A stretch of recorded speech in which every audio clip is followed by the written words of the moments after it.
नमस्कार, भारत एक्सप्रेस देख रहे हैं आप। आपके साथ मैं हूं रोहित पोखरियाल। वित्त मंत्री निर्मला सीतारमण ने लगातार 7वीं बार बजट पेश करने का रिकॉर्ड बनाया।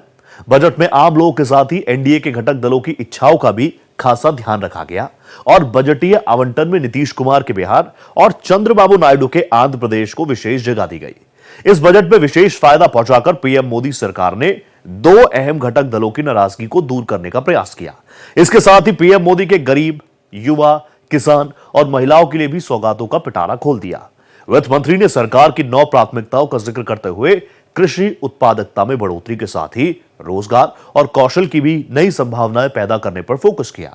इंफ्रास्ट्रक्चर को मजबूत करने, मैन्युफैक्चरिंग और सर्विसेज के साथ ही ऊर्जा सुरक्षा और रिसर्च के साथ विकास को नई गति देने की पूरी रूपरेखा पेश की है। बजट में हर वर्ग और हर तबके का ध्यान रखते हुए सबका साथ सबका विकास पर बजट को केंद्रित रखा गया।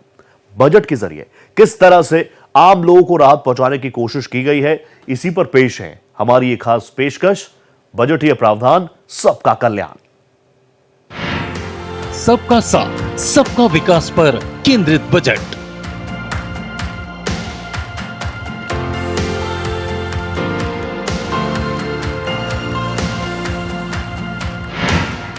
बजट में घटक दलों का ध्यान।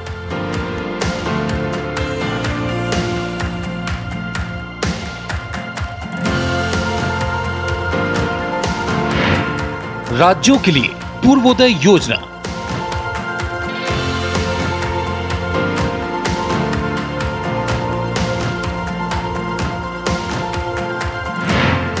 विकास कार्यों को मिलेगी गति।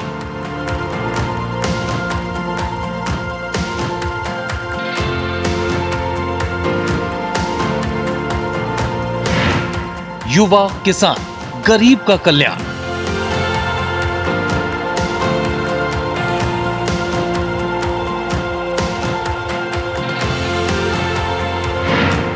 युवाओं को मिलेगा रोजगार।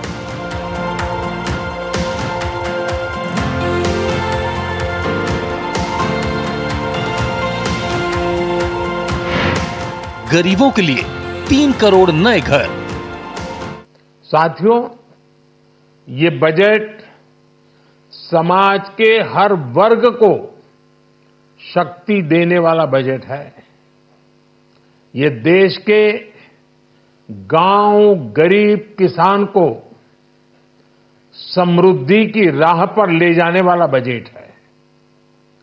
पिछले 10 वर्षों में 25 करोड़ लोग गरीबी से बाहर निकले हैं।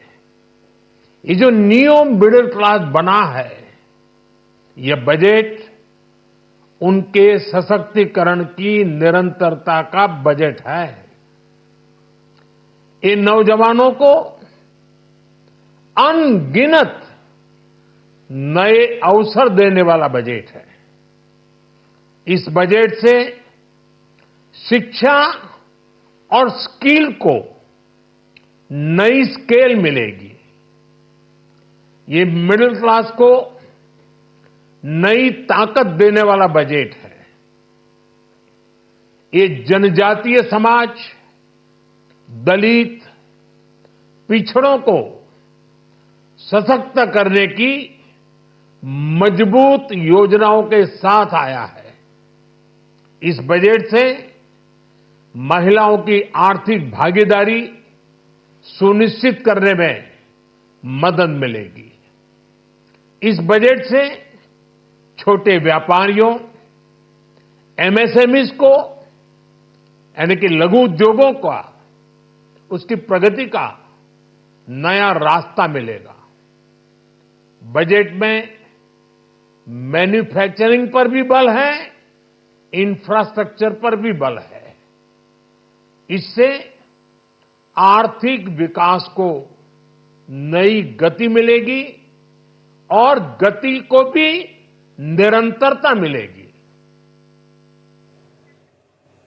मोदी 3.0 के तीसरे कार्यकाल का पहला बजट उनके पिछले कार्यकाल से बिल्कुल अलग नजर आया।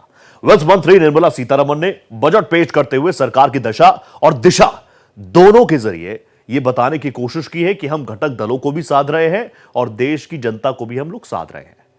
टीडीपी और जेडीयू को साधने में इस बजट में सरकार सफल नजर आती है। विशेष राज्य का दर्जा देने की मांग पर अड़े इन दल उनके राज्यों में कई तरह की विकास योजनाओं का ऐलान करके शांत किया गया है। दरअसल मोदी सरकार आईएमजी की रिपोर्ट के आधार पर विशेष राज्य के दर्जे की मांग को पूरा करने से पहले ही इनकार कर चुकी है। बिहार के साथ ही आंध्र प्रदेश को हजारों करोड़ के पैकेज दिए गए हैं और अगले कुछ सालों में अतिरिक्त धनराशि की व्यवस्था करने का भी वादा किया गया है। हालांकि इसे विशेष आर्थिक पैकेज से अलग रखा गया है। घटक दलों को गिफ्ट। प्रधानमंत्री नरेंद्र मोदी की सरकार के तीसरे कार्यकाल का बजट कई लिहाज से अहम है। इस बार बजट पेश करने के साथ ही वित्त मंत्री निर्मला सीतारमण लगातार 7वीं बार बजट पेश करने वाली पहली वित्त मंत्री बन गई हैं। इसके साथ ही मोदी सरकार के तीसरे कार्यकाल का ये पहला मौका है जब एनडीए के घटक दलों का अपना प्रभाव है और इसीलिए बजटीय प्रावधान में घटक दलों का खास ध्यान रखा गया है और उनकी नाराजगी को दूर करने की कोशिश की गई है।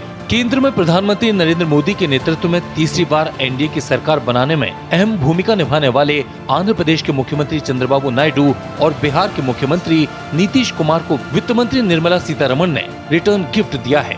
बिहार के लिए करीब 47,000 करोड़ रुपए के प्रोजेक्ट की घोषणा की गई है। सरकार ने इस योजना को पूर्वोदय नाम दिया है। इसके तहत बिहार के साथ साथ झारखंड, पश्चिम बंगाल, ओडिशा और आंध्र प्रदेश में विकास कार्यों को गति मिलेगी। बिहार में पटना पूर्णिया एक्सप्रेसवे, बक्सर भागलपुर एक्सप्रेसवे, बोधगया राजगीर वैशाली दरभंगा स्पर्श और बक्सर में गंगा नदी पर 1 और 2 लेन के पुल की घोषणा की गई है। बिहार के पीरपैंती में 2400 मेगावाट का पावर प्रोजेक्ट लगाया जाएगा। वित्त मंत्री ने इसके साथ ही राज्य में मेडिकल सेवा और एक्सपोर्ट्स के विकास की बात कही। बिहार में बाढ़ से निपटने के लिए 11.5 हजार करोड़ रुपए देने की घोषणा की गई है। ये रकम कोसी इंट्रा स्टेट लिंक और 20 दूसरी परियोजनाओं में खर्च की जाएगी। सरकार कोसी नदी में बाढ़ का सर्वे भी कराएगी।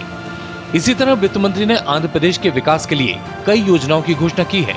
आंध्र प्रदेश को अपनी राजधानी विकसित करने के लिए केंद्र सरकार 15,000 करोड़ रुपए की सहायता देगी। इसके साथ ही राज्य के कई दूसरे प्रोजेक्ट्स की भी घोषणा की गई है। Airports, medical colleges and sports infrastructure in Bihar will be constructed.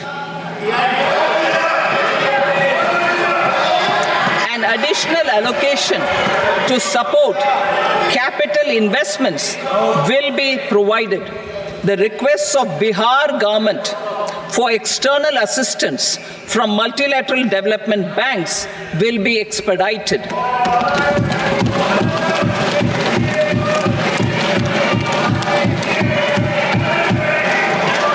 Andhra Pradesh Reorganization Act.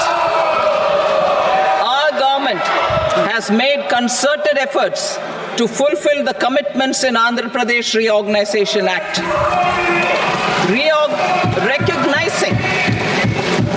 Recognizing the state's need for the capital, recognizing the state's need for a capital, we will facilitate special financial support through multilateral development agencies. In the current financial year, 15,000 crore rupees will be arranged with additional amounts in future years. Bharat युवाओं का देश है और इसीलिए युवाओं पर भी PM Modi सरकार का खासा फोकस रहा है। युवाओं के भविष्य को बेहतर बनाने के लिए उनके कौशल विकास से लेकर रोजगार की संभावनाएं बढ़ाने का बजटीय प्रावधान किया गया।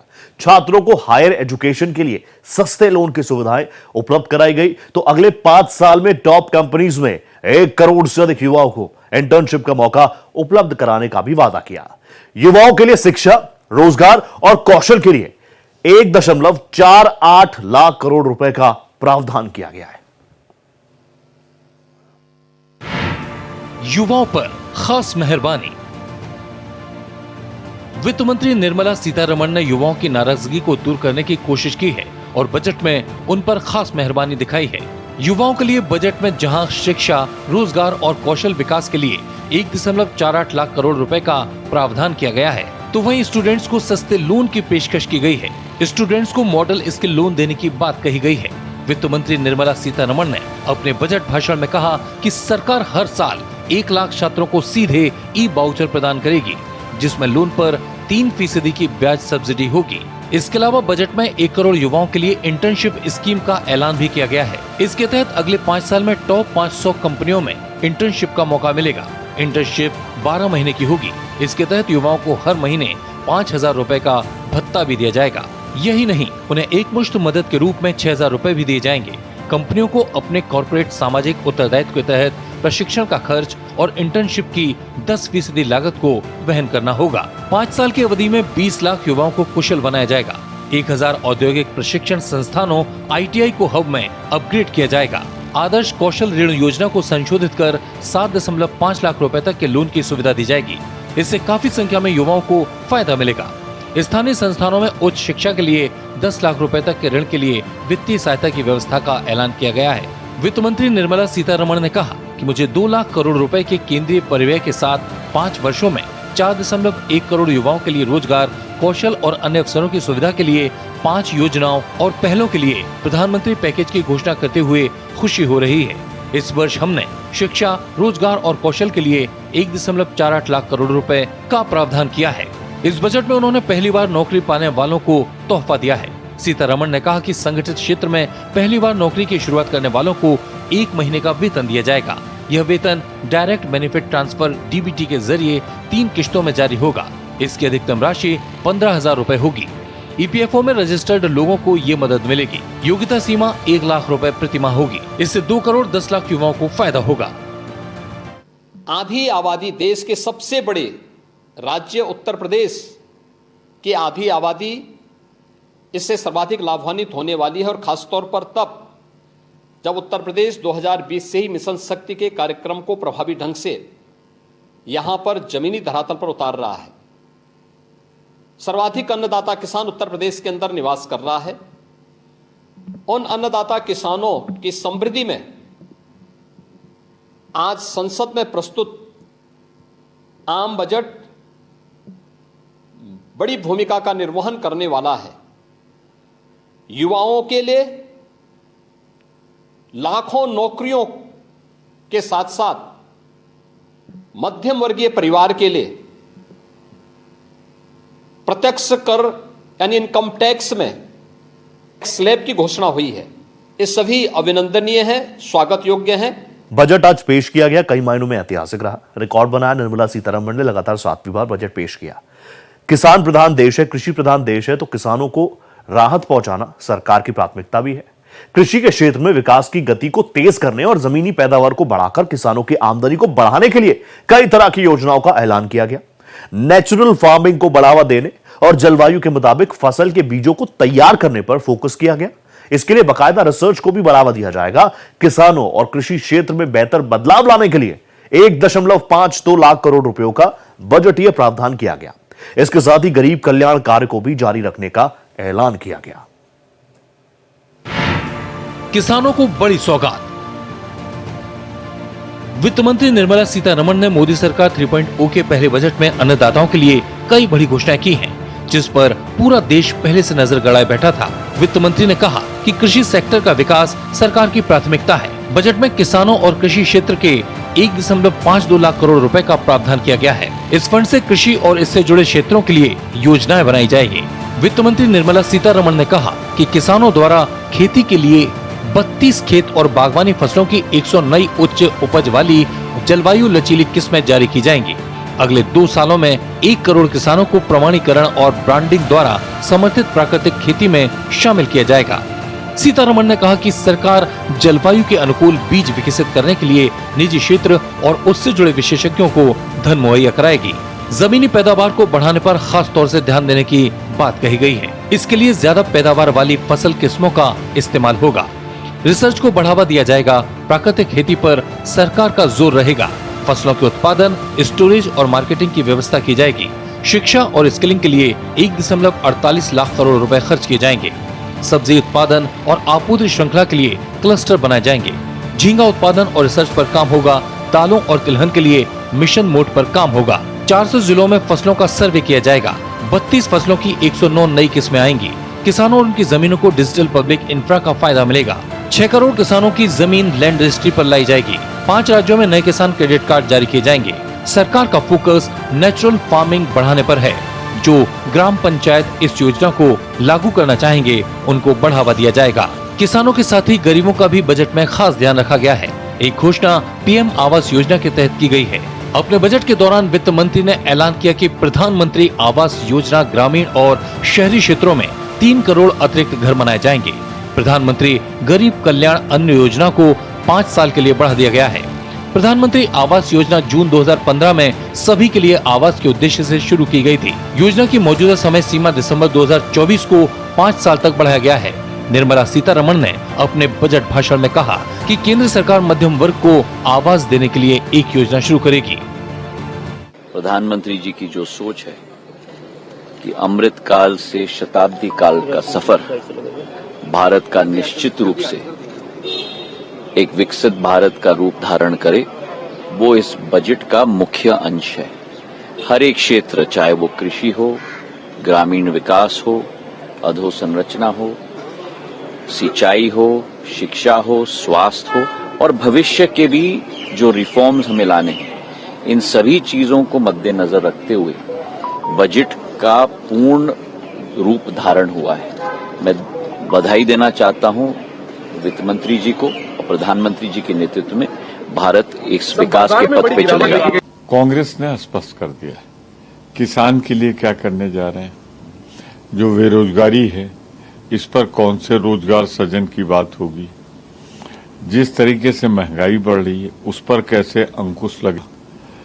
किस तरीके से ये जो मुद्रास्फीति है, यानी जिस तरह बढ़ता हुआ गिरता हुआ रुपया, जिस तरह से मध्यम और छोटे उद्योग हैं, इनके बारे में कुछ नहीं हो रहा है। कहता हूं किसानों के लिए, मजदूरों के लिए, रोजगार के लिए और लघु उद्योग मध्यम के लिए। और एक बात बहुत पहले हमने कही थी कि जो सामान्य मध्यम वर्ग के लोग हैं, ये महंगाई की मार खा रहे हैं। प्रधानमंत्री नरेंद्र मोदी ने हमेशा से महिलाओं की भागीदारी का भी जिक्र किया है और इस बजट में महिलाओं को भी काफी महत्व दिया हुआ नजर आता है। खासकर वो महिलाएं जो नौकरी करती हैं। कामकाजी महिलाओं की भागीदारी बढ़ाने के लिए उन्हें खास तरह की सुविधाएं देने की घोषणा की गई है। इसमें वर्किंग वुमेन हॉस्टल से लेकर क्रेच तक शामिल है। महिलाओं को बड़ी राहत।